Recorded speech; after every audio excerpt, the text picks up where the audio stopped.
Assalamualaikum warahmatullahi wabarakatuh. Perkenalkan, saya Erna Prihatini dengan NIM B112006714. Di sini saya akan mempresentasikan konsep dasar sistem informasi manajemen.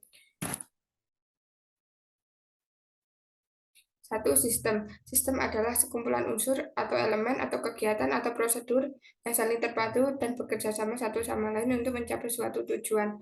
Sistem harus memiliki elemen, lingkungan, interaksi antar elemen, interaksi antar dengan lingkungannya, dan sistem harus mempunyai tujuan yang akan dicapai.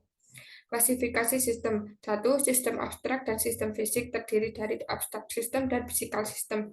Yang kedua, sistem alamiah dan sistem buatan terdiri dari natural system, human-made system. Dan yang ketiga, sistem tertentu dan sistem tak tertentu terdiri dari deterministic system dan probabilistic system.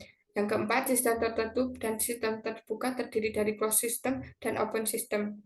Sistem komputer yaitu sistem software yang terdiri dari sistem manajemen program, sistem support program, sistem development software. Yang kedua ada application software terdiri dari general purpose apps, programs, application specific program. Yang ketiga ada hardware terdiri dari CPU, monitor, keyboard, printer, mouse, plotter, scanner, dan masih banyak lagi.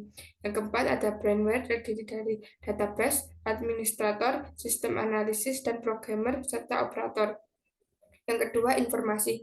Menurut John K. Booth, informasi merupakan hasil pembentukan penyusunan, pengorganisasian, atau pengubahan data yang menambah tingkat pengetahuan. Sedangkan menurut Gordon B. Davies, informasi merupakan data yang diolah menjadi bentuk yang memiliki arti bagi si penerima dan bermanfaat bagi pengambilan keputusan saat ini atau yang akan mendatang. Penggunaan informasi. Satu, low level manager, dua, middle level manager, dan yang ketiga, top level manager. Kriteria informasi yang berguna yaitu satu, relevan, dua, dapat diandalkan, tiga, dapat dibandingkan, dan yang keempat, keseragaman. 4. Sistem informasi. Sistem informasi merupakan sistem di dalam suatu organisasi yang mempertemukan kebutuhan pengolahan transaksi harian, mendukung operasi, bersifat manajerial, dan kegiatan strategis suatu organisasi dan menyediakan pihak luar tertentu dengan laporan-laporan yang diperlukan. Tujuan sistem informasi yaitu memenuhi kebutuhan informasi umum semua manajer dalam sub-unit organisasional perusahaan. 4. Manajemen yaitu pengelolaan kegiatan untuk menjalankan tugas dan fungsi serta tujuan suatu organisasi atau proses memanfaatkan sumber daya yang tersedia untuk mencapai tujuan. Kegiatan dalam manajemen yaitu perencanaan, pengendalian, pengawasan, dan pengambilan keputusan.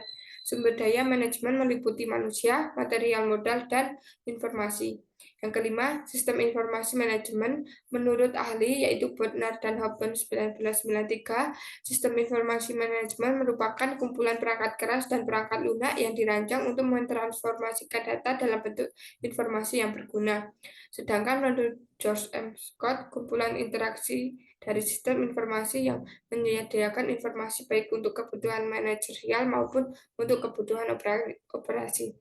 Secara umum, sistem informasi manajemen didefinisikan sebagai suatu sistem berbasis komputer yang menyediakan informasi bagi beberapa pemakai dengan kebutuhan yang serupa.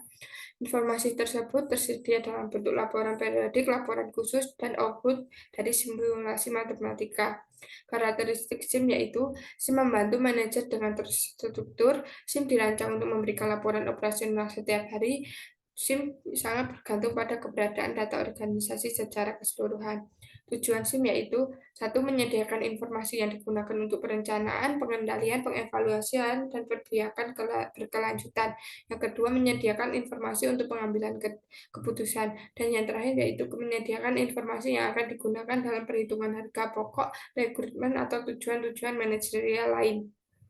Pengaruh pengelolaan sistem informasi dalam organisasi yaitu cost of running, penekanan biaya dan menaikkan profit.